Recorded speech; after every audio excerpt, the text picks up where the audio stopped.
Association में रहो, upline की सुनो, मतलब जो भी आपके साथ बिजनेस में काम कर रहा है, जो एक्टिव है और जो वर्किंग है, उसकी सुनते रहो, क्योंकि वो ही आपका भला चाहता है और वही आपको आगे बढ़ाना चाहता है और वो आपको हमेशा मोटिवेट करेगा। हमारे बिजनेस में भी हम हमेशा कहते हैं डुप्लीकेट करना है, डुप्लीकेट करना। और बहुत सारे लोग इस बात को सोचते हैं, डुप्लीकेट का मतलब हरकतें, आपके एक्शंस, आपकी बात करने का तरीका, वो डुप्लीकेशन होता है।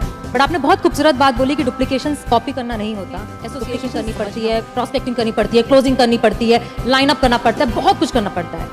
तो आपको कभी थकावट नहीं फील होती? आपको नहीं लगता कि यार मतलब मैं नवाज कहाँ चला गया, मैं एक्टर हो गया? थकावट उस काम से होती है जिसका शौक आपको नहीं होता। मुझे हमारे यहाँ जितने लोग यहाँ पे बैठे हैं ना नवाज, वो एक टर्म हम यूज करते हैं, अपलाइन डाउनलाइन। जो ऊपर वाला है वो अपलाइन है, जो नीचे वाला है वो डाउनलाइन है। और सारे डाउनलाइन माँ बाप की तरह समझते हैं अपलाइन को। और जितनी आपने बातें बोली वो सारी कुछ यहाँ पे उसी तरीके से ही लागू होती है कि लोगों को ऐसा लगता है कि आपको सक्सेसफुल हो तो हमको तो दे दो, कर दो, हेल्प कर दो, एक डीआर कर दो, कुछ नीचे डाल दो, जेनोलॉजी बढ़ा दो, मेरे प्लान्स कर दो। बट माँ बाप जो हम लोग हैं वो हर बार कहते हैं खुद करो, खुद सीखो, खुद समझो, खुद गिरो, खुद उठो। और जितने लोग यहाँ बैठे हैं वो बहुत बार गिर चुके हैं और हर बार उनको ये भी पता है कि गिरते हैं तो माँ बाप हमेशा होते हैं उठाने के लिए, बट गिरना जरूरी है। गिरना जरूरी, बिल्कुल गिरना जरूरी है। कहते हैं ना कि फील्ड में रहोगे तो छक्का लगता है। क्रिकेट के हिसाब से देखें, पवेलियन में बैठ के थोड़ा ना छक्का लगता है, फील्ड में रह के छक्का लगता है। जैसे उसमें है, जब तक तोड़ेंगे नहीं तब तक छोड़ेंगे नहीं। लेकिन यहाँ चूंकि टीम है पूरी, तो आप सब टीम का फर्ज बनता है उस डायलॉग को इस तरीके से बोले, जब तक जोड़ेंगे नहीं तब तक छोड़ेंगे नहीं। तो ऐसे बहुत सारे यहाँ पे बैठे हैं जिन्हें अपने ऊपर डाउट है, जिन्हें ऐसा लगता है कि मैं कर पाऊंगा क्या, जिन्हें ऐसा लगता है कि शायद मुझ में अब उस बात की एबिलिटी नहीं है या मुझ में कुछ है नहीं, मैं कम हूँ। और हम जब स्टेज पे आते हैं तो हमें देख करके लोगों को ऐसा लगता है, आपको देख के आज लोगों को ऐसा लगता है कि इसने तो कर लिया, मैं नहीं कर पाऊंगा। तो ऐसे लोगों को आप क्या कहना चाहेंगे?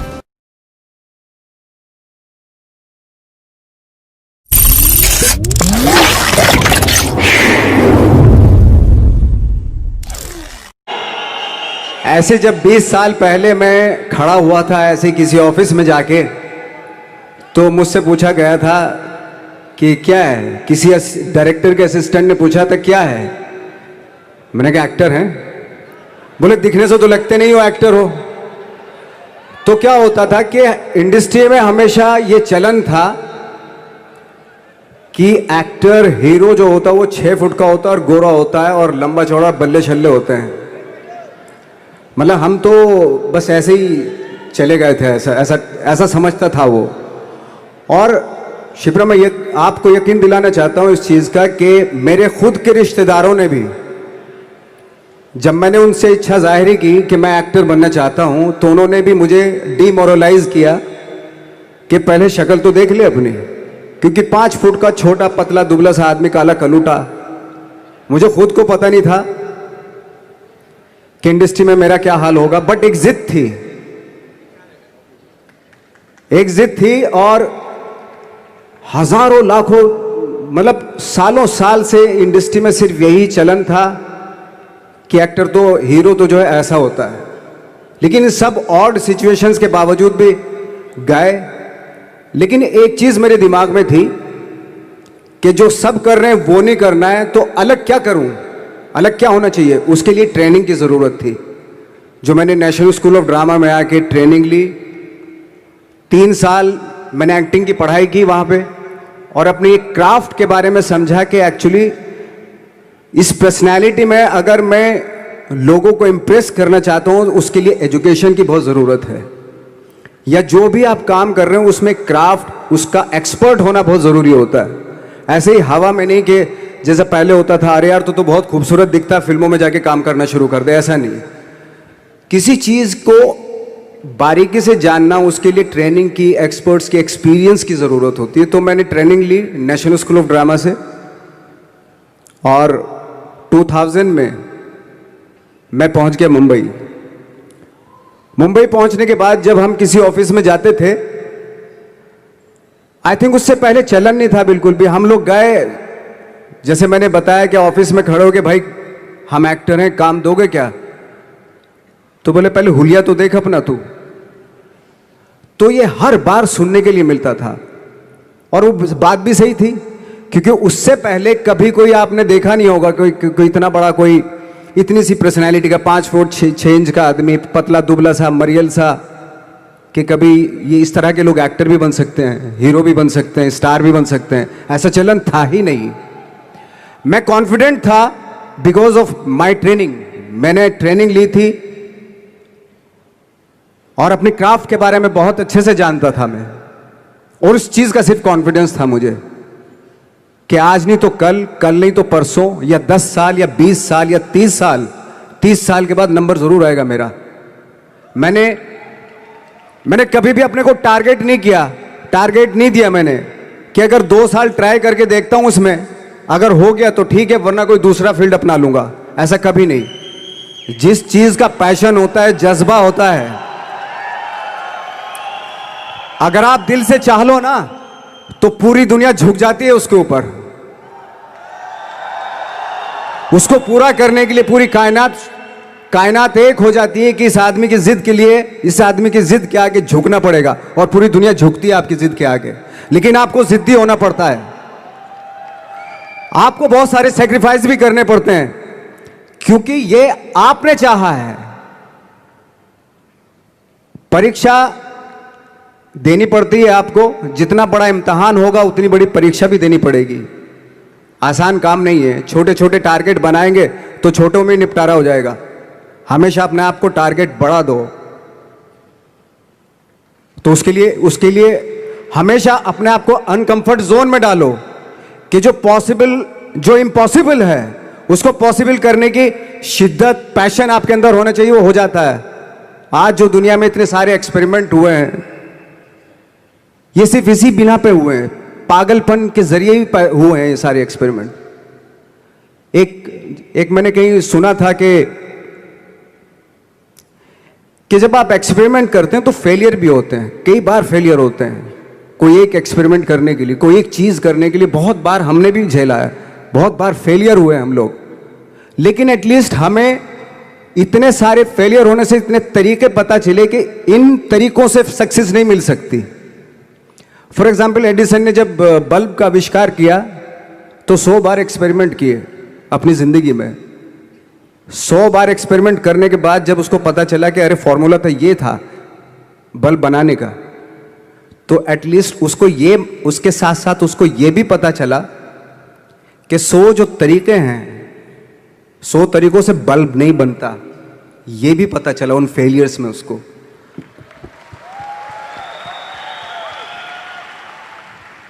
जब हम लोग मुंबई आए तो हमें मालूम था हमारे पास पर्सनैलिटी नहीं है, हमारे पास बैक नहीं है, या हमारे फादर दादा परदादा तो फिल्म इंडस्ट्री में है नहीं, हम ही हैं। तो हमें क्या करना चाहिए? इसलिए लोगों के बीच में घुसे रहते थे, आम लोगों के बीच में घुसे रहते थे, उनका एक्सपीरियंस सुनते थे, उनको ऑब्जर्व करते थे। तो आई थिंक मेरे पास 15 साल तक, 10-12 साल तक कोई काम नहीं था। जैसे आपने बताया कि बहुत ही 10-10 सेकंड के रोल करके घर में आके बैठ जाता, पूरे साल खाली बैठे रहते थे हम लोग।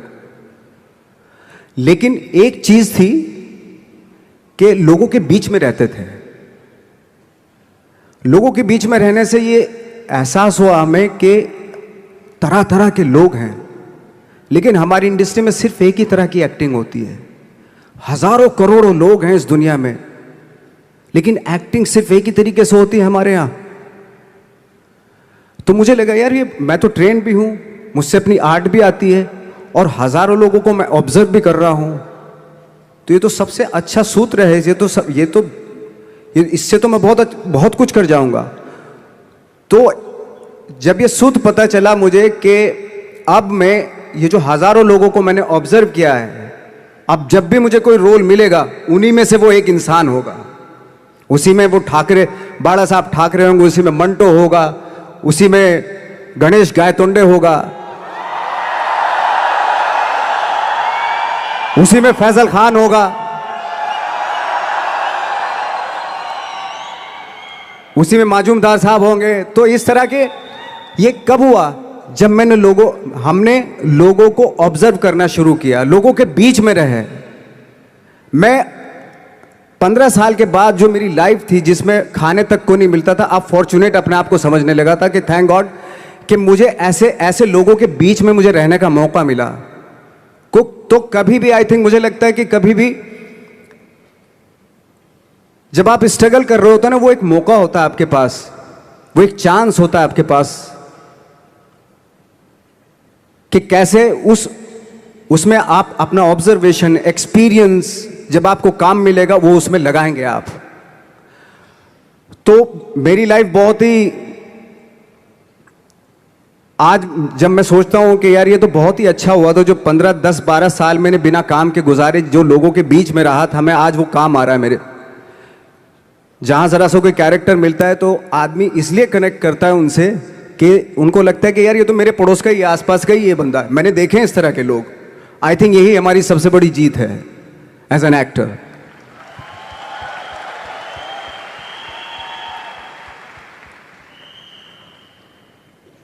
ऑफ कोर्स स्ट्रगल में बहुत सारी चीजें सेक्रीफाइस करनी पड़ती हैं, क्योंकि खुजली आपको हुई है, आप ही को मिटानी पड़ेगी। यू नो, आप जो आप हैं वो आपने बनना चाहा था, और अगर डिसअपॉइंटमेंट आ रहे हैं तो आप तो कंप्लेन भी नहीं कर सकते, क्योंकि आप ही ने चाहा था ये बनना।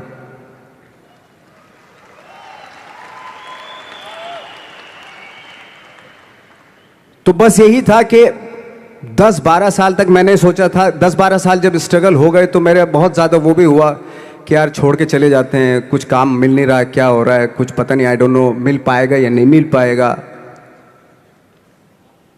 फिर ये होता था कि नहीं, मेरी मदर जो है ना एक लेटर लिखती थी मुझे हमेशा, तब मोबाइल नहीं आए थे, पेजर आए थे, तो पेजर यहाँ पे लगा के चलते थे हम लोग। जब उनको मालूम हो जाता था कि भाई बंदा जो है ना थोड़ा सा फ्रस्ट्रेशन में है, डिप्रेशन में है क्योंकि काम नहीं मिल रहा, तो मेरी माँ मुझे एक लेटर लिखती थी, उस पर लिखती थी कि लिखने के बाद एक लास्ट में लिखती थी कि 12 साल में कचरे के दिन भी बदलते हैं, तू तो इंसान है, तेरा दिन भी बदलेगा।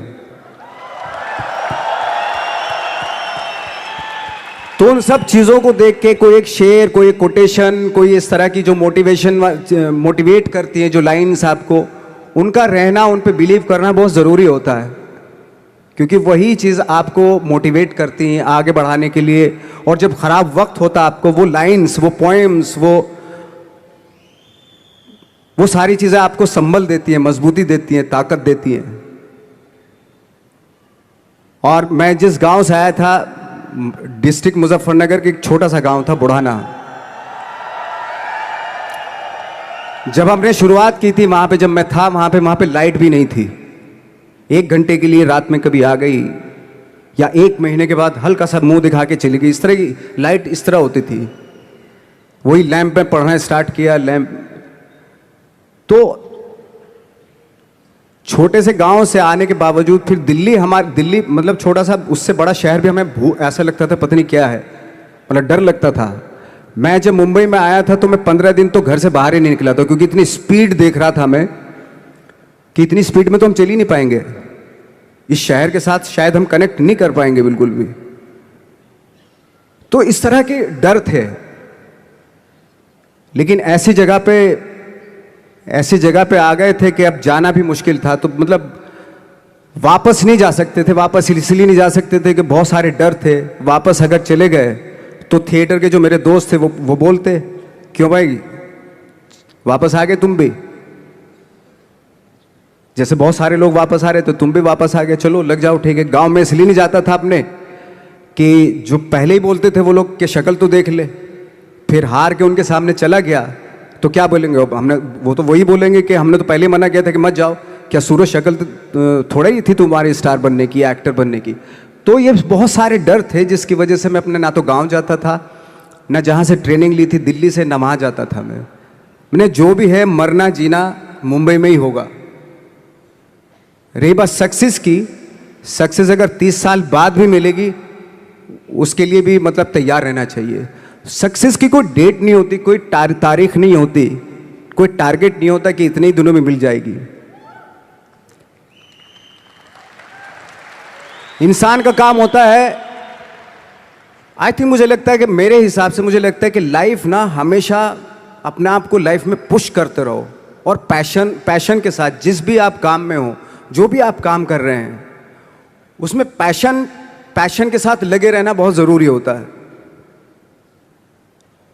क्योंकि पैशन से क्या होता है, जिस भी आप फील्ड में होते हैं उसकी डिटेलिंग्स मिलनी शुरू होती है। जैसे जब आप समंदर में देखते हैं, समंदर की जब गोता मारते हैं, नीचे जाते हैं तो आपको एक धीरे धीरे बहुत कुछ दिखाई देना शुरू। ऐसी आपका भी फील्ड है, कोई भी हर फील्ड ऐसा ही होता है, उसमें असीम संभावनाएं होती हैं, इतनी पॉसिबिलिटीज होती हैं कि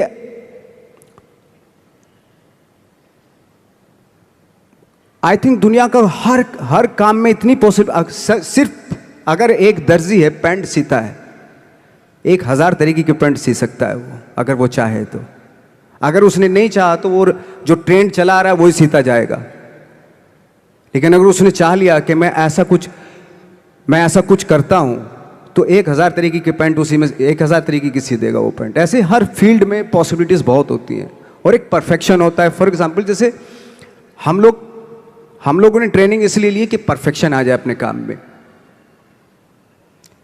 जैसे एक मैंने एग्जाम्पल सुना था कि ये छोटी छोटी चीज़ें जो मैं बता रहा हूँ, ये चूंकि मैंने बचपन में सुनी थी, उन पे दिमाग, उन्हीं को अपनी लाइफ बना के आगे बढ़ा तो आज यहाँ पे हूँ। इसलिए वो छोटी छोटी चीज़ें बहुत काम आती हैं, उनको सुनना बहुत ज़रूरी होता है इंसान के लिए। बताते हैं कि एक बहुत बड़े, पता नहीं ये सच है झूठ है, मुझे नहीं इतना ज़्यादा नहीं मालूम, बट कोई बहुत बड़े इंसान हुए, लेकिन वो पहले मोची थे, जूता सीते थे। लेकिन जूता जहाँ से सीते थे ना, वहाँ से कभी फटता नहीं था वो, भले दूसरी जगह से फट जाए लेकिन वहाँ से नहीं फटता था, क्योंकि उसका पैशन था जूता सीना। काम भले ही वो है वो, लेकिन उस काम में भी उनका पैशन है।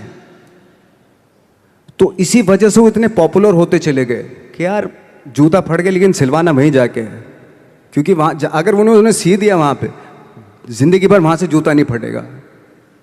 तो छोटी छोटी चीज़ों में ये जो परफेक्शन, पैशन, ये सारी चीज़ें होती हैं जो आपका आगे बढ़ाती हैं, बहुत आगे ले जाती हैं। लेकिन उसके वही है, कुछ चीज़ों का होना वाकई बहुत ज़रूरी होता है। फिर एक्सपीरियंस आपकी नॉलेज। जैसे मेरा मानना है कि मैं आई एम सॉरी टू से, बट मेरा खुद का मानना है कि मैं लक पे बिलीव नहीं करता हूँ। मेरे सामने आज तक मेरे सामने लकीली कोई चीज़ नहीं हुई कि मैं लकीली यहाँ तक पहुँच गया।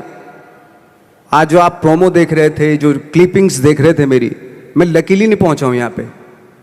मैंने उसके लिए मेहनत की है, मैंने उसके लिए नॉलेज इकट्ठी की है, मैंने उसके लिए ट्रेनिंग ली है। अगर लक पे डिपेंड करता ना मैं, तो अपने एक रूम में रहता, देखते हैं यार लक जब होगा तो हो जाएगा, ऐसा थोड़ा ना होता है। बाला साहब ठाकरे का जब मैंने रोल किया तो वो लकीली नहीं हो गया। उसके लिए 1 महीना में पहले हारमोनियम पे बैठा मैं कि बाला साहब कहाँ से बोलते हैं, उनका सुर क्या है, उनका टेक्सचर क्या है, उनकी वॉइस का, उनकी वॉक कैसे है, वो चलते कैसे हैं, उनका वेट किस चीज़ पे ज़्यादा डिपेंड करता है। हर आदमी का जो वेट होता है, किसी का थाइज पे होता है, किसी का फुट पे होता है, किसी का बट पे होता है वेट, किसी का कमर पे होता है। हर आदमी का एक वेट शिफ्ट करने का एक अलग तरीका होता है।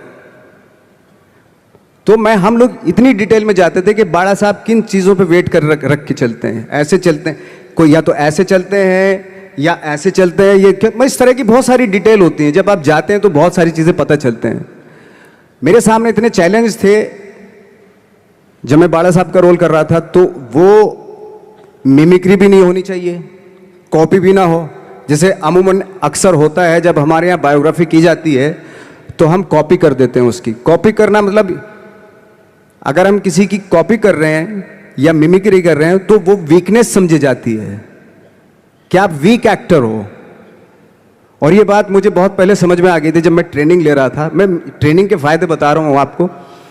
जब मैं ट्रेनिंग ले रहा था ये हमें तभी समझ में आ गया था। और प्रिपरेशन के वक्त बाला साहब की प्रिपरेशन के टाइम पे कि मैंने कि इसकी मिमिक्री नहीं होनी, बाला साहब की मिमिक्री नहीं होनी चाहिए, ना कॉपी होनी चाहिए, और लगना भी चाहिए कि बाला साहब ठाकरे है।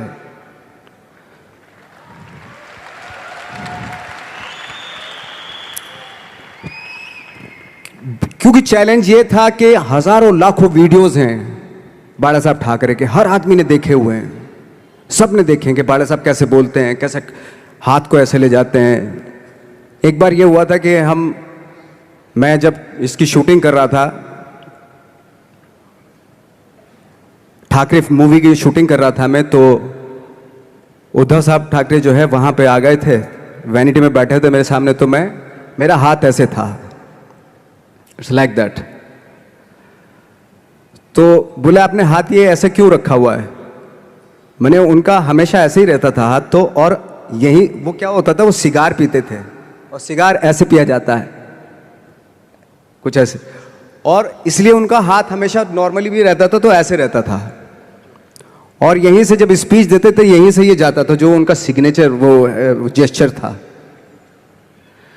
तो वो शॉक हो गए कि इतनी डिटेलिंग आपने ली है। तो जब वो फिल्म देखी उन्होंने, तो फिल्म देखने के बाद उनको रियलाइज़ हुआ कि वाकई बहुत स्टडी की है नवाज ने उनके बाला साहब के ऊपर। तो मुझे खुशी हुई थी कि थैंक गॉड कि ये सारा किस लिए हो रहा है, पैशन की वजह से हो रहा है। एक पैशन है, उसके बाद आपका एक्सपीरियंस है, आपकी नॉलेज है, आपकी ट्रेनिंग है,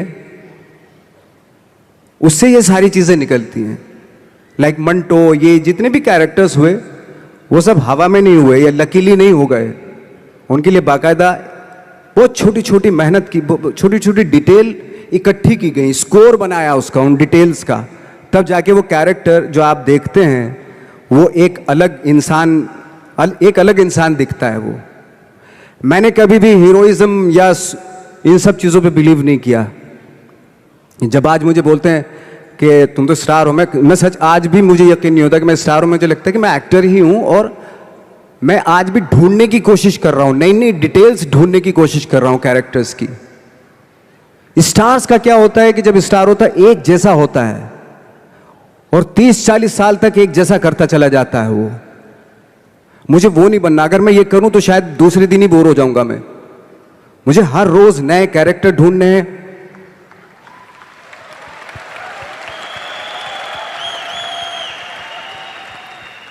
लोगों के बीच में रहना है, क्योंकि लोगों ये बीच में रहने से बहुत सारी चीजें मिलती हैं। मैंने एक रोल किया था लंच बॉक्स में, पता नहीं कितने लोगों ने देखी वो फिल्म, मुझे नहीं मालूम।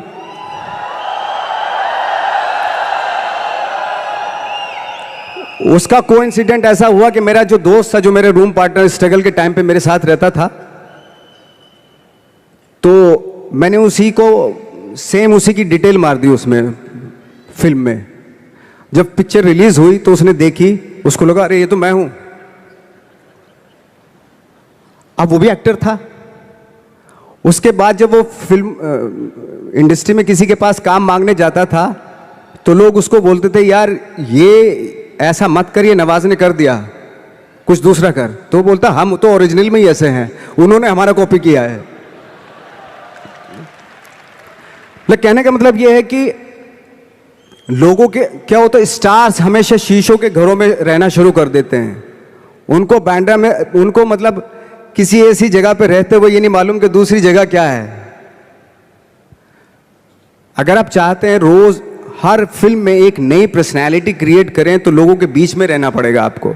भले थोड़ी परेशानियां होती हैं बट रहना पड़ेगा उनके बीच में। मेरा तो ऐसा मानना है। नवाज, आप बहुत छोटे से शहर से हैं, डिस्ट्रिक्ट मुजफ्फरनगर। यहाँ पे बहुत सारे लोग ऐसे बैठे हैं जो बहुत सारी सिटीज़ से हैं, actually major cities like Delhi, Bangalore, Hyderabad, Pune, Chennai, Nepal. और इन सब चीज़ों के बीच में बड़े शहरों की बहुत सारी फैसिलिटीज़ हैं, बहुत सारे आराम हैं। जबकि आपके शहर या जिस शहर से मैं हूँ, जहाँ पे एजुकेशन भी नहीं मिलती है, जहाँ पे खाना पीना, जैसे आपने बोला बिजली, कोई भरोसा नहीं होता कब आएगी, जाना तो नॉर्मल है। हाँ, तो वहाँ पे उस छोटे से शहर में रह के एक परिवार में जहां पे कभी किसी ने एक्टिंग के बारे में दूर दूर तक नहीं सोचा था, और आप 8 भाई बहन हैं, सबके साथ रह के परिवार में परिवार का चीज करने की जगह एक अलग से ये जो थॉट आया था अलग से कि मैं एक्टिंग करूंगा, और वो भी काफी दिन बाद जब आपने जॉब भी कर ली उसके बाद, तो जब वो थॉट आया तो परिवार ने आपको सपोर्ट किया। और अगर रिश्तेदारों ने, जैसे आपने बोला कि कहा, तो आपके दिमाग में उस समय क्या चलता था? मेरे दिमाग में ये तो नहीं आया था कि मुझे एक्टर बनना है, बट इतना ज़रूर था कि कुछ तो नया करना है। क्या करूँगा मुझे नहीं आइडिया था। जो सब लोग करते हैं जो वो नहीं, कुछ अलग करना है मुझे। लेकिन मुझे ये नहीं मालूम था कि मुझे एक्टिंग करनी है। और इसीलिए मुझे लगता है आज जब मैं सोचता हूँ कि अगर मैं किसी भी फील्ड में होता, एक्टिंग के अलावा किसी भी फील्ड में होता, तो मैं एक्सपेरिमेंटल ज़रूर होता। क्योंकि मुझे आदत थी कि मुझे जो ट्रेंड चल रहा है उसके अगेंस्ट, मैं बहुत रिबेलियस था, रिबेलियस किस्म का इंसान हूँ मैं, आज भी हूँ, रहूँगा। क्योंकि मुझे अच्छा लगता है जो ट्रेंड चल रहा होता है उसके अगेंस्ट कुछ काम करना, चाहे मुझे अच्छा लगता है वो। क्योंकि क्या है ना कि जो चलन चल रहा है, आई थिंक उसको बहुत आसान है उस चलन के साथ चलना। उसके अगेंस्ट चलना, उसके लिए सालों लग जाते हैं। बीच बीच में आपको ये भी लगता है कि यार शायद पॉसिबल नहीं है, लेकिन जब पॉसिबल होता है ना तो तब बड़ा अच्छा लगता है। तब ये जैसे आज मुझे फील हो रहा है ना, तब ऐसा लगता है। यहाँ पे जितने लोग भी बैठे हैं और इंक्लूडिंग मुझे, हमने भी ऐसा कुछ शुरू किया है या हम भी ऐसा कुछ कर रहे हैं जो ट्रेडिशनल नहीं है, जो बहुत अलग है, और जिसके लिए बहुत लोग बोलते हैं कि पता नहीं होगा कि नहीं होगा, कर पाएंगे कि नहीं कर पाएंगे, या तुम कर रहे हो करके दिखाओ, तुम कर लिए तो देखते हैं। और लोग जगह जगह समय समय पर हर समय हर किसी को, यहाँ पे जितने लोग भी बैठे हैं उनको कहते हैं कि तुमसे तो हो नहीं पाएगा, और हो गया तो राम जाने। तो जब हमें ये कैसे हुआ, ये कैसे हुआ, फिर पूछते हैं कैसे हुआ, हाँ ये कैसे हुआ, कैसे हुआ फिर भी सुन लेंगे, बट साथ में अगर आगे करने को करो ना तो हिम्मत नहीं होगी। तो आपने जब शुरू किया और आपने जब करना शुरू किया, और आज आपकी वो दोस्त जिन्होंने आपको बोला या जो रिश्तेदार आपको बोलते थे कि तुझसे नहीं हो पाएगा, वो आज क्या कहते हैं? देखो ये है कि जैसे मैंने बताया कि मुझे कदम कदम पे ये बोला गया, जैसे रिश्तेदार मेरे सबसे पहले तो रिलेटिव्स ही बोलते हैं आपके, बोले भाई ये जो करने जा रहा है तू, ये तेरे बस का नहीं है, तू देख ले अपना, बस का नहीं है ये। और जब हो जाता है तो ऑफकोर्स यही कि हमने तो बोला था, अब पता नहीं कब बोला था, मुझे भी नहीं पता कब बोला था उसने कि हमने तो बोला था हो जाएगा। एक किस्सा मुझे याद है कि जब मेरा एक मैगजीन आती है जीक्यू की मैगजीन पे, जब मेरा 2012 में मेरा छपा, तो मुझे एक बहुत बड़ी मॉडल थी मुंबई की, तो उन्होंने बुलाए, दोस्त थी, काफ़ी सालों के बाद, 3-4 साल के बाद मिलना हो रहा था। तब मैं 3 साल पहले स्ट्रगल ही कर रहा था ऑलमोस्ट, लेकिन जैसे जीक्यू में आया मेरा मैगजीन में, तो वो शॉक्ड हो गई। और वो बहुत ही खूबसूरत, लंबी चौड़ी खूबसूरत मॉडल की तरह बिल्कुल, और मैं ऐसा दिखने में, तो मुझे बुलाया, बोला यार तुम जीक्यू के पेज पे आए हो? मैंने हाँ। तुम कैसे जीक्यू के पेज पे आ गए? मैंने पता नहीं, मुझे भी पता नहीं क्यों आया। तुम्हें मालूम है तुम जीक्यू के पेज पे आए हो? मैंने हाँ। तुम्हें पता नहीं तुम कैसे आए हो, क्यों? तुम्हें मालूम है तुम जीक्यू के पेज पे आए हो? शी वॉज लाइक, मतलब उसने बहुत अपनी जिंदगी में बहुत साल दिए इंडस्ट्री को, लेकिन कभी इस तरह का कुछ हुआ नहीं कि जीक्यू के पेज पे आ गए इस तरह के। हालांकि मैं ज़्यादा कुछ इस चीज़ पे बिलीव नहीं करता, बट उसके लिए बहुत इंपॉर्टेंट था कि जीक्यू के पेज पे तुम कैसे गए। मतलब उसका कहने का मतलब यार तू दिखने में 5 फुट 6 इंच का आदमी, ना तेरा शक्ल, ना सूरत, ना कुछ, तू कैसे आ सकता है जीक्यू के पेज पे? See that was the mindset. ये माइंडसेट था कि मेरे जैसे कद काठी का आदमी इतनी बड़ी मैगजीन में कैसे उसका फोटो आ सकता है, ये माइंडसेट था और है। लेकिन इन सब के ऊपर आप तब उठते हैं जब आप क्राफ्ट जानते हैं, अपना काम जानते हैं। हम लोग अपना काम जानते थे, हम लोगों को अपनी चीजें मालूम थी, क्योंकि हमने उसको वक्त दिया था, हमने उसको टाइम दिया था, अपनी क्राफ्ट को, अपनी चीजों को, अपनी ट्रेनिंग को टाइम दिया था, इसलिए ये सारी चीजें पॉसिबल हुई। यहाँ पे जितने भी लोग बैठे हैं, जैसे आपने बोला कि ट्रेनिंग बहुत ज़रूरी है, और आप काफ़ी बार इस बात को मेंशन करते हैं कि ट्रेनिंग समझना, अपने क्राफ्टमैनशिप को समझ के करना बहुत ज़रूरी है। हमारे अंदर भी एक कल्चर है जिसमें हम कहते हैं कि साथ में बैठना, रहना, जैसे आपने बोला साथ में रहना बहुत ज़रूरी है, तो हम हमेशा कहते हैं एसोसिएशन में रहना ज़रूरी है। अच्छी तालीम पाने की तरह हम कहते हैं कि अपने बिजनेस को समझना, उसके अच्छे और उसकी बुराइयों को जानना बहुत ज़रूरी है। और शायद आज ये मैजिक ट्रेनिंग में आपको इसलिए बुलाया है बिकॉज इनको भी यही ट्रेनिंग दी जा रही है कि विश्वास करो अपने सपने पे, लगे रहो, दिक्कतें आएंगी, बट समझो और समझ के जब करोगे तो एंड में सक्सेस ज़रूर मिलेगी। इस पूरी जर्नी में आपके, जब आपको कभी भी ऐसा फील नहीं हुआ कि बहुत हो गया, सफलता नहीं मिल रही है, लोग आगे पीछे, शायद कोई आगे बढ़ रहा था, जैसे आपने बताया कि आप पहले ऐसे माहौल में रहते थे जहाँ पे लोगों को एक्टिंग के लिए मिल जाते थे और आपको नहीं मिल रहा था, तो कभी छोड़ने का दिल नहीं किया आपको कि छोड़ देता हूँ, कुछ और कर लेता हूँ? और लोगों ने बोला होगा ज़रूर, छोड़ दो, कुछ और कर लो, क्योंकि यहाँ पे बैठे हुए बहुत सारे लोगों को ये बोला जाता है कि बहुत आसान है छोड़ना, छोड़ दो, नौकरी तो है, करते रहो, बिजनेस क्यों करना है? इसके लिए आप क्या कहना चाहेंगे? आई थिंक सबसे आसान काम है, जैसे आपने बताया, नौकरी करना तो सबसे आसान काम है, लेकिन खुद से क्रिएट करना कोई चीज़, वो वाकई बहुत डिफिकल्ट है।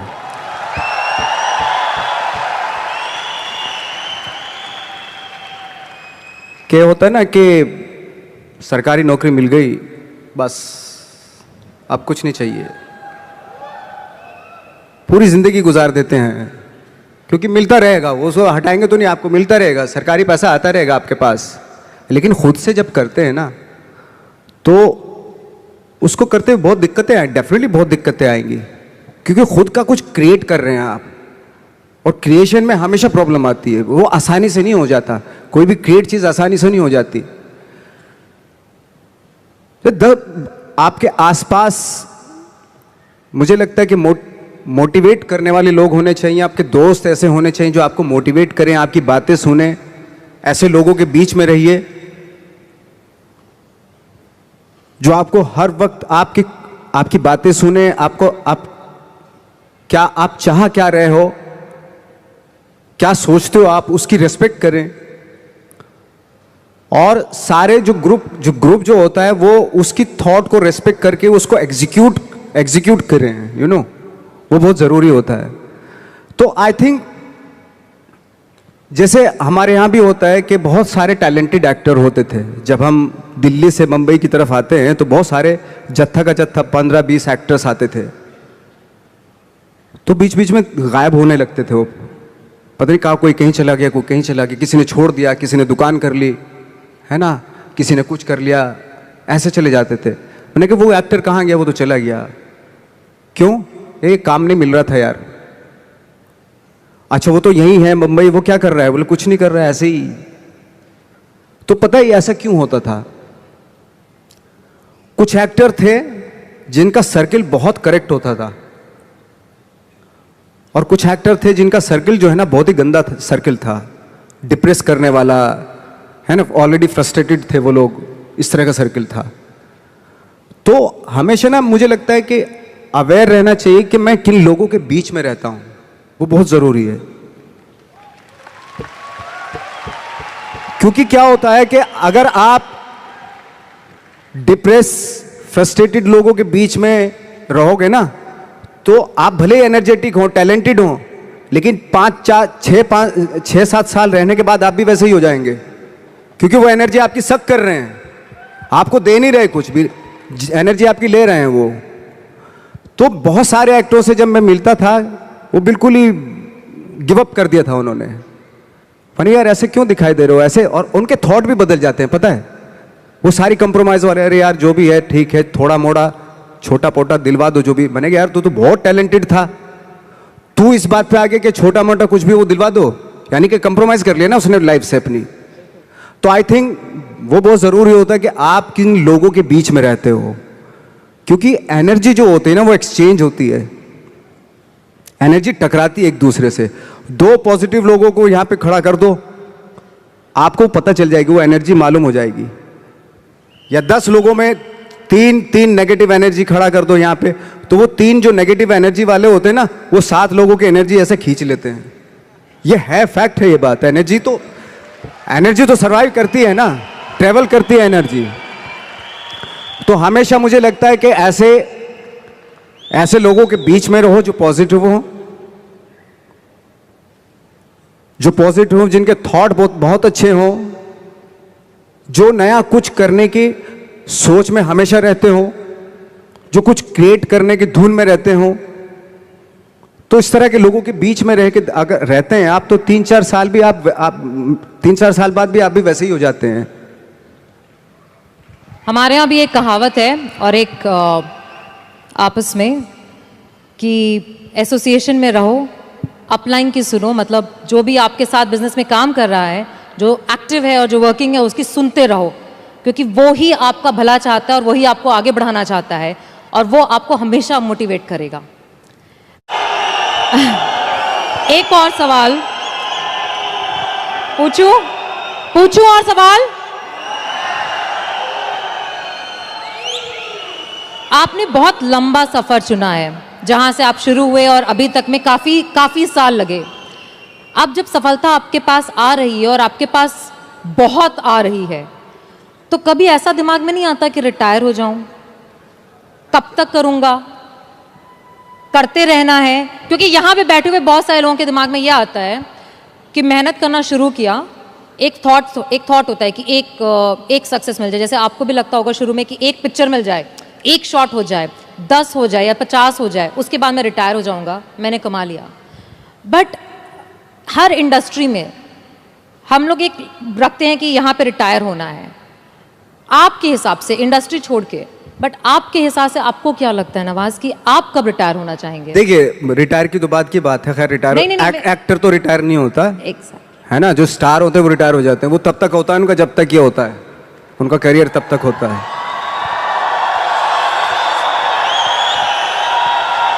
लेकिन इसमें और इसमें फर्क होता है, बिल्कुल, है ना। तो जैसे मैं एक बात कहने वाला था, एक बात कह रहा था कि सिद्धि और प्रसिद्धि में फर्क है। प्रसिद्ध तो, सक्सेसफुल तो कोई भी हो जाएगा। एक इंसान कपड़े उतार के बाजार में घूमने लगे, प्रसिद्ध हो जाएगा 1 मिनट में। ठीक है, आजकल तो इंटरनेट का जमाना है, थोड़ा मोबाइल से खींच लिया, डाल दिया, हो गया। अरे नंगा घूम रहा था बंदा बाजार में, कौन है, अच्छा ये नाम है, अच्छा, हा, है, हो गया प्रसिद्ध। तो हमारे एक टीचर थे, वो हमेशा बताते थे प्रसिद्धि और सिद्धि में कितना फर्क है। पहले प्रसिद्धि लिखते थे और नीचे सिद्धि लिखते थे। प्रसिद्धि का प्र हटा दो, सिद्धि होता है। तो सिद्धि जो होती है प्रसिद्धि के भी ऊपर होती है।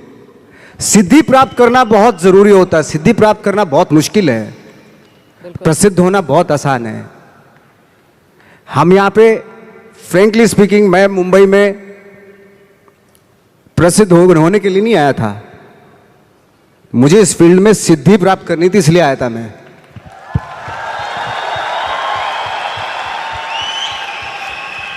प्रसिद्धि आज आपके पास है, कल को उनके पास होगी तो इसको भूल जाएंगे, परसों उसके पास होगी, दोनों को भूल जाएंगे। लेकिन जिसके पास सिद्धि होगी ना, उसको आप कभी नहीं भूल सकते। आप जो भी काम कर रहे हैं, अगर आप उसमें आपका पैशन है, जज्बा है, उसमें आपका मैडनेस है, तो वो सिद्धि आपको मिलेगी। गौतम बुद्ध ने भी इतना टाइम दिया था वो सिद्धि प्राप्त करने के लिए। तो सिद्धि प्राप्त करना बहुत जरूरी होता है। वो विरले ही होते हैं, मतलब। और ये पॉसिबल है कि आपको अपने फील्ड में आप सिद्धि प्राप्त कर सकते हैं। लेकिन उसके लिए वही फिर वो पैशन, वो ऑनेस्टी, वो बहुत सारे एलिमेंट है जो जरूरी होते हैं। इनफैक्ट मैंने बहुत सारे आपके इंटरव्यूज़ देखे थे जहाँ पे मैंने एक कॉमन चीज़ पाई कि आप हमेशा ये बात कहते हैं कि मैं जो रोल करता हूँ, मैं जो काम करता हूँ, मैं उसमें जाके घुस के उसको बनना नहीं चाहता हूँ। जैसे आपने अभी बोला ठाकरे जी का रोल करते वक्त आपको ऐसा महसूस हुआ कि मुझे उनको कॉपी नहीं करना था, बट मुझे उनको समझना था, उनकी ज़िंदगी को जीना था और उसे दर्शाना था। हमारे बिजनेस में भी हम हमेशा कहते हैं डुप्लीकेट करना है, डुप्लीकेट करना, और बहुत सारे लोग इस बात को सोचते हैं। डुप्लीकेट का मतलब हरकतें, आपके एक्शंस, आपकी बात करने का तरीका, वो डुप्लीकेशन होता है। बट आपने बहुत खूबसूरत बात बोली कि डुप्लीकेशन कॉपी करना नहीं होता, डुप्लीकेशन समझना होता है। तो आप मतलब आपके हिसाब से आपका सबसे बड़ा इंस्पिरेशन, जिसको आप देख करके हमेशा कहते हैं कि इससे मुझे इंस्पिरेशन मिलती है, जब आपने शुरू किया था, वो कौन था? मैं सच बताऊं, मैंने बहुत सारे इंटरव्यूज में ये भी बोला है कि इंस्पायर होने के लिए ज़रूरी नहीं कि बहुत बड़े बड़े लोगों को देखें आप। इंस्पायर तो आप अपने गांव में जो एक गणित का टीचर होता है ना, उससे भी इंस्पायर हो सकते हैं आप। मैं बहुत से ऐसे आम लोगों से इंस्पायर हुआ हूं जिनका परफेक्शन था, भले ही वो कोई भी काम कर रहे हों, लेकिन उसमें उसका परफेक्शन होता था, वो ऑटोमेटिकली होता था। उसके पीछे आई डोंट नो उसकी क्या क्या थॉट था। फॉर एग्जाम्पल मेरे यहाँ पे एक मैकेनिक था, मैं सच बता रहा हूँ,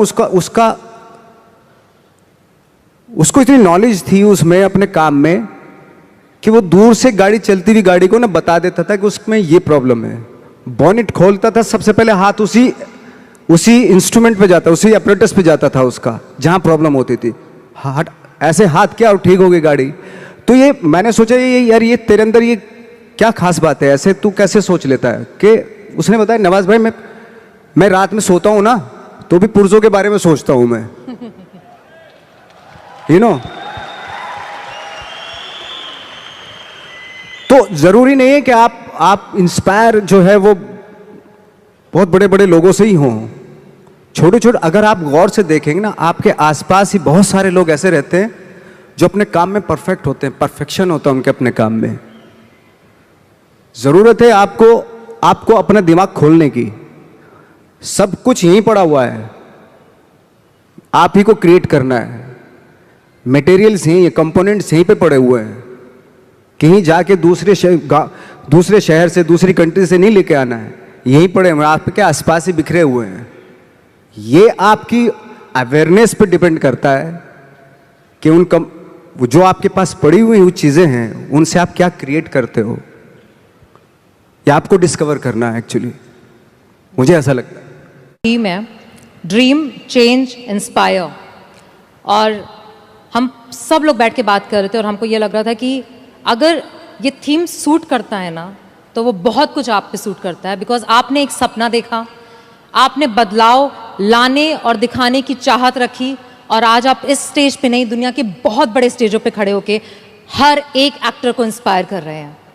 और आज यहाँ पे जितने लोग हैं वो इसलिए हैं क्योंकि वो भी आपसे वो इंस्पिरेशन देख करके, समझ करके, इस बात से जब वापस जाएंगे तो सिर्फ ये जानना चाहते हैं कि नवाजुद्दीन सिद्दीकी, जिन्होंने सारे चैलेंजेस देखे और सफलता इतनी पाई है, जो बहुत, जैसे कहते हैं ना, आप कह रहे थे कि मैं 5 फुट 6 इंच गोरा नहीं, बट बहुत सारे गोरे और बहुत सारे 6 फुट लोगों ने कभी सोचा भी नहीं होगा जो इन्होंने पाया है। एंड तो ऐसे बहुत सारे यहाँ पे बैठे हैं जिन्हें अपने ऊपर डाउट है, जिन्हें ऐसा लगता है कि मैं कर पाऊंगा क्या, जिन्हें ऐसा लगता है कि शायद मुझ में अब उस बात की एबिलिटी नहीं है, या मुझ में कुछ है नहीं, मैं कम हूँ।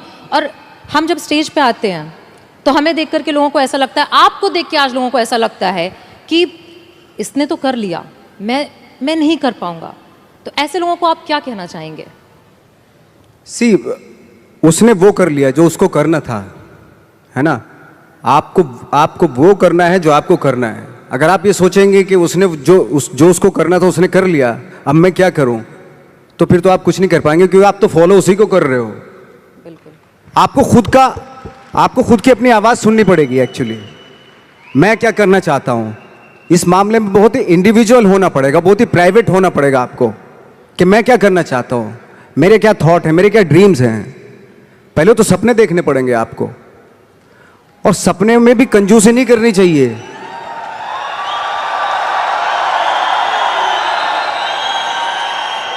सी सपने, कभी कभी आप सपने देखते हैं, ऐसा लगता है कि यार ये तो पॉसिबल नहीं है, लेकिन पता है जो सपने देखते हैं वो पॉसिबल हैं, वो एग्जीक्यूट हो सकते हैं। पहले सपने तो देखना शुरू कीजिए। तो कहते ना, गांधी जी का था ना, एक कोटेशन था कि वो सपने वो होते हैं जो आपको सोने नहीं देते, दिन में भी हैं, वो उस तरह का था ना कि एपीजे अब्दुल कलाम ने कहा था कि dreams are not those which you see when you sleep, but dreams are those which does not allow you to sleep. Exactly. तो मैंने खुद ने देखा है कि एज एन एक्टर, मैं तो अपने एज एन एक्टर ही बात करूंगा, मैं जब रात में सो रहा हूं और मुझे ड्रीम आया कि मैं एक रोल ऐसा कर रहा हूं, कुछ अजीब सी बॉडी लैंग्वेज है, अजीब सी उसका डायलॉग डिलीवरी है, और अजीब सही मतलब, और सुबह उठा कि थोड़ा थोड़ा याद रह गया मुझे कुछ ऐसा। लेकिन बार बार कई बार जब वो सपने देखे मैंने, तो अजीब सा ही कुछ था, और जो मेरे बूते के बाहर की चीज थी, वो ऐसा सपना था, वो ऐसा कुछ मैं परफॉर्मेंस वाइज देख रहा था। कुछ जैसे कभी कभी आप कुछ फिल्में देखते हैं, कुछ इंस्पायर हो जाते हैं कि कुछ परफॉर्मेंसेस से इंस्पायर हुए, और मैं उस परफॉर्मेंस के काबिल भी, मतलब उसके आसपास भी नहीं था मैं। तो मैंने सोचा यार ये इम्पॉसिबल, ये तो मैं कर ही नहीं सकता। और जब मैं उठ के करना शुरू किया, मैंने जो मैंने सपना देखा था वो एग्जीक्यूट करने की कोशिश की, तो बहुत ही भोंडापन सा हो रहा था उसमें, बहुत ही अजीब सा लग रहा था। मैं खुद ही घबरा गया अपने आप से, मैं क्या कर रहा हूं। बट बार बार उसी चीज को, जो मैंने सपना देखा था, उसी को बार बार एग्जीक्यूट करने की कोशिश करता रहा। बाद में after long time I realised कि मैं उसके जैसा करने लगा हूं, मतलब जो मैंने सपना देखा था, बिल्कुल। कभी कभी आपने देखा होगा, ये भी एक सपना ही था यार, मैं उड़ जाता हूं चलो आज, है ना, सपना, ये फैंटेसी थी। कभी सोचा होगा कि किसी ने, कोई सोच भी नहीं सकता था, वो भी एक सपना ही था ना। आज लोग चले जाते हैं ना, एक दूसरी कंट्री से उड़ के चले जाते हैं, ये भी सपना ही था, किसी का सपना ही रहा। ये सारे सपने थे एक्चुअली, जो आज एग्जीक्यूट हो रहे हैं, कुछ सालों के बाद एग्जीक्यूट हो रहे हैं, हजारों सालों के बाद एग्जीक्यूट होते होते चले गए। तो सपना देखना जरूरी है, और एब्सर्ड सा सपना देखना और भी जरूरी होता है। सपना कैसा भी देखना जरूरी होता है। क्यों? क्योंकि उसमें पॉसिबिलिटी होती है। जितना एब्सर्ड सा, अजीब सा सपना देखेंगे, आई थिंक उस पे जब आप फोकस करेंगे ना, तो आई थिंक वो बहुत खूबसूरत चीज होती है। वो साधारण सपना देख लिया तो ठीक है, सोच के वो तो कोई भी देख लेता है साधारण सपना। मैं कहता हूं असाधारण सपना देखना चाहिए, क्योंकि सपना, असाधारण सपना वो तभी आएगा जब आप असाधारण सोच के होंगे।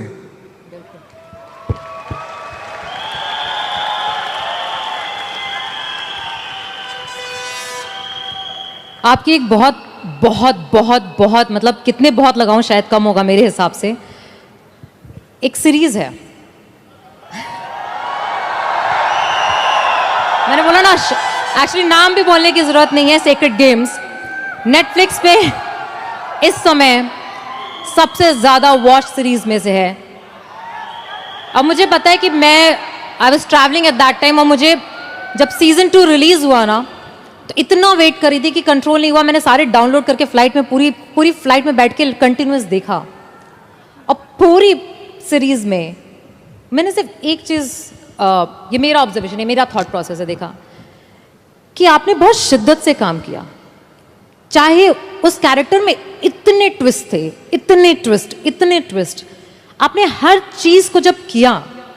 हमारे बिजनेस में हम कहते हैं कि बहुत कुछ ना, जब लाइफ में हमको आता है और हमें करना पड़ता है ना, तो कई बार हम बहुत कंफ्यूज हो जाते हैं। हम समझ में आता है कि इतनी सारी चीजें एक साथ कैसे करेंगे। एक कैरेक्टर को जब आप करते हैं एज एन एक्टर, और आपको इतने मॉड्यूलेशन करने पड़ते हैं। जैसे हमें बिजनेस में एसोसिएशन करनी पड़ती है, प्रॉस्पेक्टिंग करनी पड़ती है, क्लोजिंग करनी पड़ती है, लाइन अप करना पड़ता है, बहुत कुछ करना पड़ता है। तो आपको कभी थकावट नहीं फील होती? आपको नहीं लगता कि यार मतलब मैं नवाज कहाँ चला गया, मैं एक्टर हो गया? थकावट उस काम से होती है जिसका शौक आपको नहीं होता। मुझे 365 दिन मैं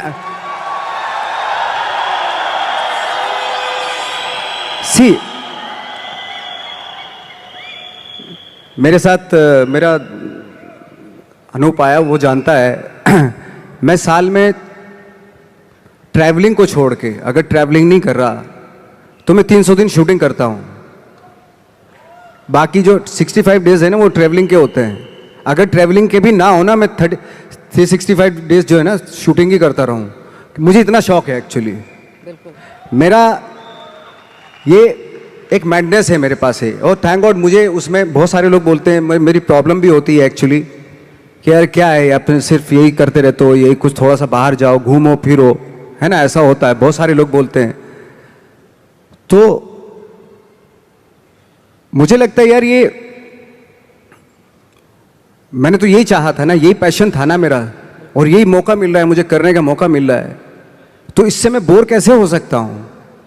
अगर 365 डेज मुझे काम, पूरे 12 के 12 महीने आप यही करवाते रहे, तो इसी का तो शौक है मुझे। बिल्कुल। ये छोड़ के मैं कहीं और जा ही नहीं सकता एक्चुअली। अगर किसी को मुझे सजा देनी है तो मुझे एक्टिंग करवाना बंद करवा दे, तो मैं खुद ही ऐसे ही मतलब खत्म हो जाऊंगा। तो मेरा शौक है ये, और वो शौक जो है ना, वो आपका जो शौक होता है जब वो पैशन बन जाता है ना, तो वो आपकी लाइफ हो जाती है। तो आपकी लाइफ ना, जो ना तो किसी सक्सेस की मोहताज होती है। अगर आज मुझे फिल्मों में काम मिलना बंद हो गया तो मैं थिएटर करना शुरू कर दूंगा। वो बंद हो गया, मैं 2 लोगों को ले जाके यहां पे एक नाटक कर दूंगा, स्ट्रीट प्लेस करना शुरू कर दूंगा, क्योंकि वो मेरा पैशन है। मैं मोहताज नहीं हूं कैमरे का, है ना। मैं 2 लोगों को 10 लोगों को लेके यहीं पे कुछ इंप्रोवाइज करना शुरू कर दूंगा, यहीं कुछ एक नाटक बना लूंगा और सबको इनवाइट कर लूंगा, आ जाओ भाई हमने एक प्ले किया, आ जाओ देखो ना कुछ पैसे तो दे के जाएंगे ना आप, भले 1-1 रुपया दे के जाएं।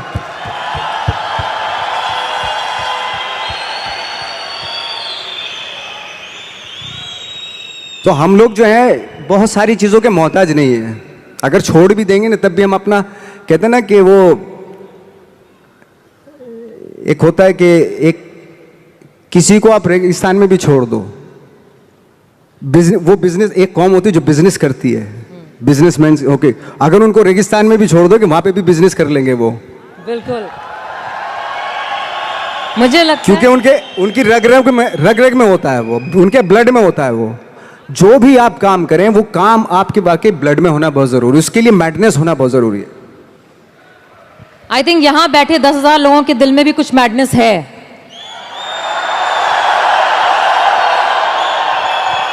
ये उनकी एनर्जी से पता चलता है, क्योंकि हर बार जब भी कोई ऐसी बात की जाती है उनका रिस्पॉन्स जो होता है वो 100% होता है। इसी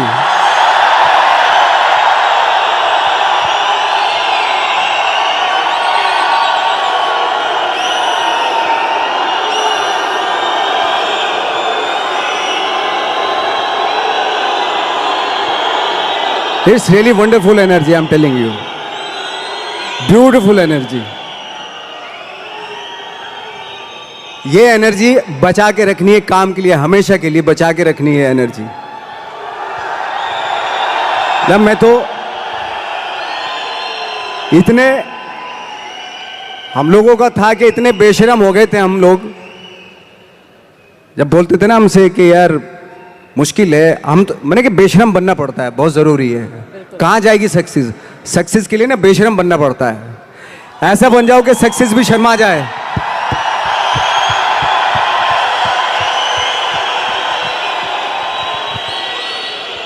वो जब हम चैलेंज करते थे, कितने साल में, 10 साल में, 20 साल में, 30 साल में, 40 साल में, कितने साल में मिलेगी सक्सेस? हम तो रेडी थे। मैं 40 साल तक भी स्ट्रगल करता रहता अगर नहीं मिलता मुझे। मेरे अंदर तो वो पैशन था।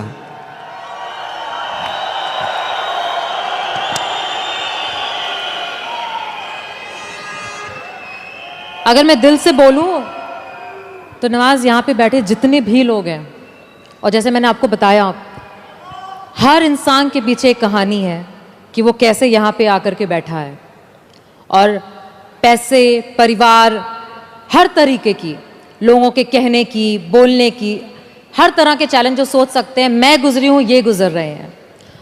और आज जब आप यहाँ पे हो तो आप इनसे वो एक क्या बात बोलना चाहोगे जिसको वो यहाँ से जब जाएं तो बोले नवाजुद्दीन सिद्दीकी ने कहा था और उन्होंने कहा था, इसलिए मैं करके दिखाऊंगा। मेरा एक एक्सपीरियंस हुआ था, एक छोटा सा एक्सपीरियंस, छोटे छोटे इंसिडेंट से ना कभी कभी आपको लाइफ का पता चल जाता है। तो मेरा एक छोटा सा एक्सपीरियंस हुआ था। एक बार हम लोग जब 2000 में मुंबई आए थे तो बहुत सारे मेरे दोस्त यार भी आए थे, कुछ शादीशुदा थे, हमारे जैसे लोग अकेले, ऐसे कुछ हम लोग ऐसे ही आ गए थे, ट्रेनिंग सब लेके आए थे। तो मेरा एक दोस्त था, उसकी बेटी थी कोई 4-5 साल की। तो ये वो किस्सा बता रहा था कि नवाज, पता है परसों मैं अपनी बेटी को लेके जा रहा था, उसने कहा पापा पापा मुझे आइसक्रीम चाहिए, है ना, और मेरे पास पैसे नहीं थे। जो कहानी सुना रहे थे उन्होंने बोला, मेरे सीनियर ही थे वो थिएटर के, उन्होंने बोला मेरे पास पैसे ही नहीं थे। और मैंने सोचा यार मैं अपनी बेटी को, मतलब वो स्ट्रगल कर रहे थे फिल्मों के लिए, टीवी सीरियल्स उनको मिलते थे लेकिन वो कर नहीं रहे थे कि नहीं फिल्मों में ही करूंगा, फिल्मों में डायरेक्ट फिल्में स्टार्ट करूंगा। तो ऐसा था उनका, इस वजह से उनको काम नहीं मिल रहा था। तो उनकी बेटी ने जब बोला पापा पापा मुझे आइसक्रीम चाहिए, तो जब उन्होंने बोला कि बेटा मेरे पास पैसे ही नहीं है, तो नवाज उस दिन मैंने सोचा कि भाड़ में जाए टीवी सिनेमा या वो, मैं टीवी करूंगा लेकिन अपनी बेटी को जब भी बोलेगी आइसक्रीम खिलाऊंगा, हैं। But the thing is see, मैंने बोला दादा, मेरे सीनियर थे, बोले दादा अगर मेरी बेटी होती, वो भी 4-5 साल की है, मैं उसको आइसक्रीम ना लेके देता। और मैं जो ये, अगर मैंने सोच रखा था कि मैं टीवी नहीं करूंगा तो मैं टीवी ना करता, और अगर मेरी बेटी उस वक्त पे मुझसे आइसक्रीम आती तो मैं उसको आइसक्रीम ना खिलाता, थोड़ा बहला लेता मैं उसको, तो आइसक्रीम भूल जाती वो। और ये, लेकिन मैं करता वही जो मेरा पैशन था। सी, बहुत बड़ी बात है। दुनिया में कोई भी माँ बाप ऐसा नहीं जो अपने बच्चों से प्यार ना करता हो, बिल्कुल। लेकिन आपका जो पैशन है, आप अपने पैशन से जब आप उसको अचीव करते हो ना, जब आपकी बेटी बड़ी होती है तब वो जो फक्र महसूस करती, गर्व महसूस करती है ना, उसकी बात कुछ हो रहा है। अभी वो 5 साल की, मैंने बोला वो अभी वो 5 साल की, मेरी बेटी अगर होती मैं उसको बहला देता। यू नो, चार्ली चैपलिन का किस्सा आपने सुना होगा कि बहुत सारे भाई बहन थे वो, तो भूख लगती थी उनको, है ना, खाने वाने को कुछ होता नहीं था। तो उनकी जो मदर क्या करती थी, जब भूख लगती तो बच्चे माँ के पास आते थे, मामा भूख लगी है ये वो सब, तो उनकी मदर क्या करती थी, उनकी मम्मा क्या करती थी, जो विंडो थी उनमें सबको एंगेज कर लेती थी। वो देख सामने जो आ रहा है, देख कैसे चल रहा है वो, कैसे बात कर रहा है वो, देख हा हा हा हा हा, कैसे देख कैसे गिर गया वो, केले के छिल पे फिसल गया वो, सबको दिखाती थी। उसमें पूरा दिन बीत जाता, लोग बच्चे जो थे भूल जाते थे खाना खाया कि नहीं आज। तो मुझे लगता है कि शायद वहीं से जन्म लिया था चार्ली चैपलिन ने। बिल्कुल, चार्ली चैपलिन ने जन्म ले लिया था, बट जो चार्ली चैपलिन बना वो वहां से बना था एक्चुअली। तो मेरे कहने का मतलब ये कि ठीक है, बच्चा है, बच्चे को तो आप संभाल सकते हो, तो बहला सकते हो, खाना खिला सकते हो, आइसक्रीम की जगह आज खाना खिला सकते हो, लेकिन बच्चे के लिए उस जिद के लिए, उसकी वो जिद के लिए आप कंप्रोमाइज करें, ऐसा मैं नहीं मानता। मुझे नहीं लगता कि वो आप अपने पैशन से कंप्रोमाइज करें। बच्चे को खाना जरूरी है उस एज में, आइसक्रीम भले ही ना खिलाओ। बहुत सारे बच्चे हैं दुनिया में जो खाना खाने के लिए तरसते हैं। बिल्कुल, उस बच्ची ने खाना खा लिया था, लेकिन वो शौक था उसका, आइसक्रीम खाऊं। खाना खा लिया ना, पेट भर गया ना, अभी थोड़ा उसको वो अगर उस वक्त पे स्ट्रगल फिल्मों के लिए करता तो शायद वो बहुत बड़ा आज अपना पैशन अचीव कर लेता, अपनी सक्सेस अचीव कर लेता जो वो चाहता था। लेकिन उसने वो बच्ची की जिद पे कि मुझे आइसक्रीम चाहिए, उस पर कंप्रोमाइज़ कर लिया उसने कि नहीं मैं अब टीवी सीरियल भाड़ में जाए कोई भी काम मैं करके आऊँगा, लेकिन मैं अपनी बच्ची को आइसक्रीम खिलाऊंगा। बच्चे की जिद, बच्चों के छोटे छोटे शौक होते हैं, अगर उनको आप पूरा करने पे आ गए ना तो फिर वो तो चलते चलते बोले पापा ये मुझे खिलौना दिलवा दो, अभी ये दिलवाओ, अभी ये दिलवाओ। उसकी आदत पड़ गई अगर ऐसी तो वो फिर तो आप भूल जाओ, फिर वो पूरी दुनिया के खिलौने उसको चाहिए होते हैं। लेकिन एक टाइम पे आपको बोलना पड़ता है बच्चे को भी, अभी चुप हो जा, अभी बहुत हो गए खिलौने।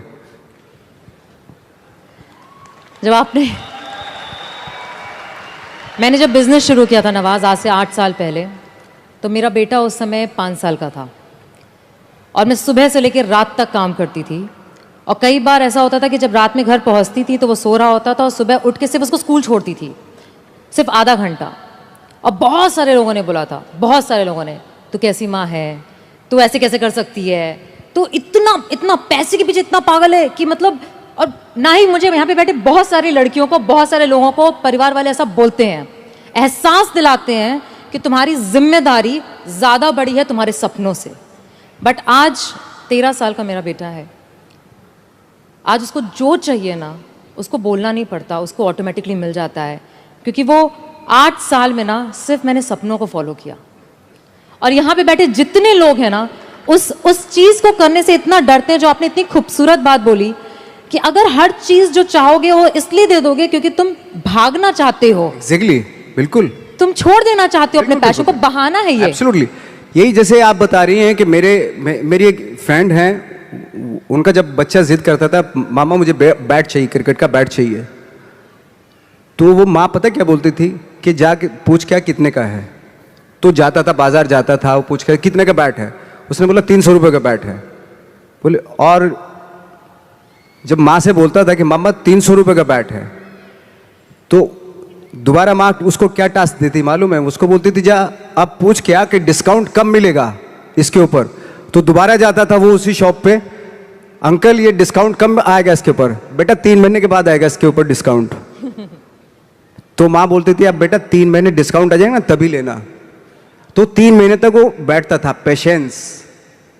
पैशंस ये सारी चीज़ें सिखाना, वो आप लेने को तो दिलवा सकते हैं, तभी दिलवा सकते थे, लेकिन उसके जो 3 महीने बीते उसमें पेशेंस में, वो आगे उसकी लाइफ में काम आएंगे।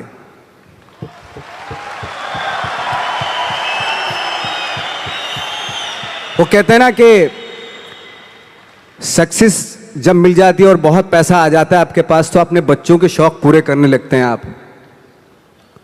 जब वो बड़े होते हैं ना बच्चे, उनको करने की क्या ज़रूरत है, हमारे तो शौक पूरे हो गए, हमारे बाप तो रखे गया, सब कुछ है, पूरा एम्पायर रख के गया हमारे लिए, हमें करने की क्या ज़रूरत है। तो उस तरह के हो जाते हैं वो बच्चे।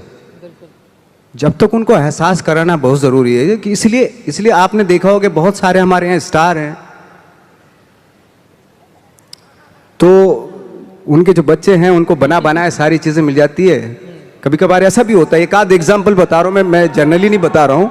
आजकल तो खैर माँ बाप जो है बहुत समझदार हो गए हैं, वो अपने बच्चों को, चाहे वो स्टार हो चाहे आप हो हम हो, कि अपने बच्चों को कैसे पालना है, तो वो बहुत समझ से पालते हैं आज की डेट में। जैसे बहुत बड़े स्टार थे हॉलीवुड के, तो उनका बेटा बहुत बिगड़ा हुआ था, शायद बहुत सारे लोग नाम भी जानते होंगे, बहुत बिगड़ेल बच्चा था। तो कई बार उसने कुछ गाड़ियां भी बड़ी रैश चलाता था ऐसे ऐसे, और एक बार जेल में चला गया वो। तो जब वापस आया तो बोले पापा आपने मुझे मतलब मेरी बेल नहीं करवाई। तो पापा ने बोला कि यार ऐसा है, और उसने जो सारी प्रॉपर्टी है अपनी ट्रस्ट के नाम कर दी, जो स्टार था उसने। तो उसने बोला कि ना तो आपने मेरी बेल करवाई और सारी प्रॉपर्टी जो है आपने ट्रस्ट के नाम कर दी, मैं आपका बच्चा नहीं हूं क्या। तो उसने बोला कि अगर तेरे को मैंने नाम दिया है, अगर तू काबिल होगा ना इसी नाम से सब कुछ कर लेगा। अगर मैं सोच के तुझे पैसा दूंगा क्योंकि तू काबिल नहीं है, मैं जितना भी पैसा तुझे दूंगा ना वो भी बर्बाद कर देगा तू, अगर काबिल होगा तो अब खुद ही क्रिएट कर लेगा सारी चीजें।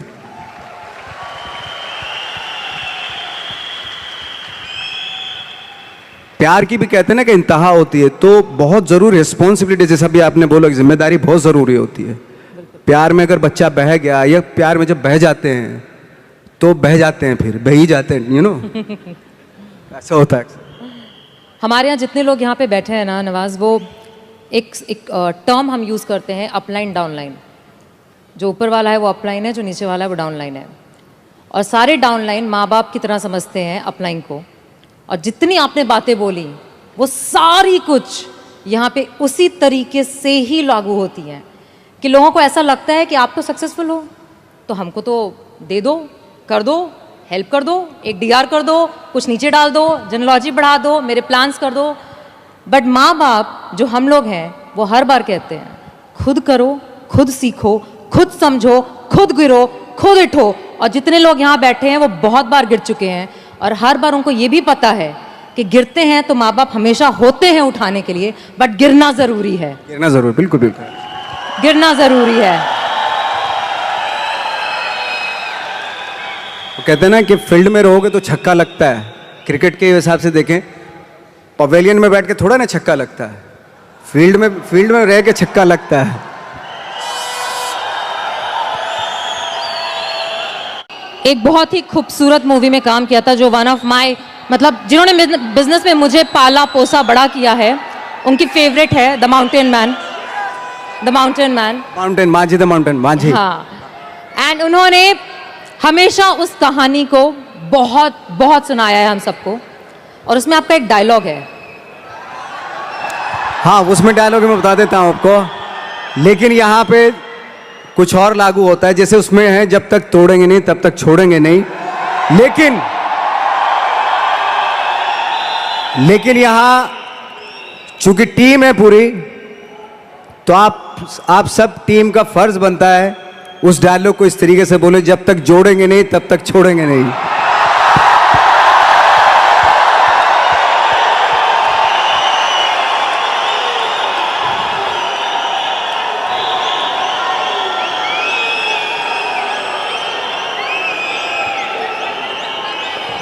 तोड़ने से पहाड़ टूटता है, फिल्म में ये था, लेकिन आपके जुड़ने से पहाड़ बनता है, ये सच है।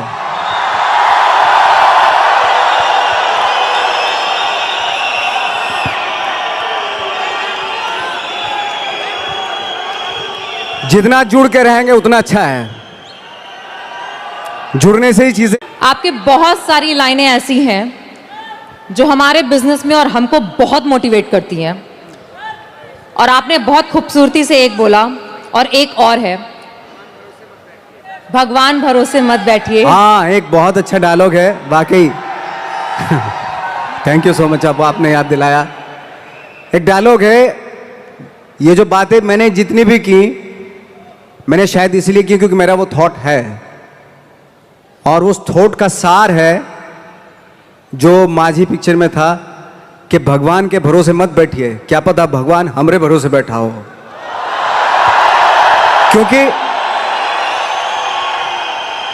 क्योंकि भगवान भी वेट करता है, भगवान वेट करता है, ये खड़ा होके कुछ करेगा तो मैं इसका साथ दूंगा। घर में लेटे लेटे रूम में भगवान भी साथ नहीं देता उसका। जब आप पक्का इरादा करते हैं और घर से निकलते हैं, सोचते हैं कि वाकई कुछ करना है, तभी भगवान साथ देता है। जो घर में घुसे रहते हैं उनका भगवान कभी साथ नहीं देता। गैंग्स ऑफ वासेपुर एक डायलॉग की फरमाइश आई है तो मैं आपके सामने कर देता हूं। हालांकि वो डायलॉग पता नहीं, आई डोंट नो क्यों लोगों को बड़ा अच्छा लगता है, मुझे कभी भी उसमें मजा नहीं आया फ्रेंकली स्पीकिंग, लेकिन मैं सुनाता हूं। बाप का, दादा का, भाई का, सबका बदला लेगा रहा तेरा Faisal. Thank you very much. ऐसे ही ये एनर्जी बनी रहे, ऐसे शाइन करते रहे आप, और उसी एनर्जी के साथ आगे जो सपने देखे हैं वो पूरा होते रहे आपके। लेकिन वो तभी पॉसिबल होगा जब आप सब मिलके आप अपने सपनों को पूरा करेंगे। Thank you so much.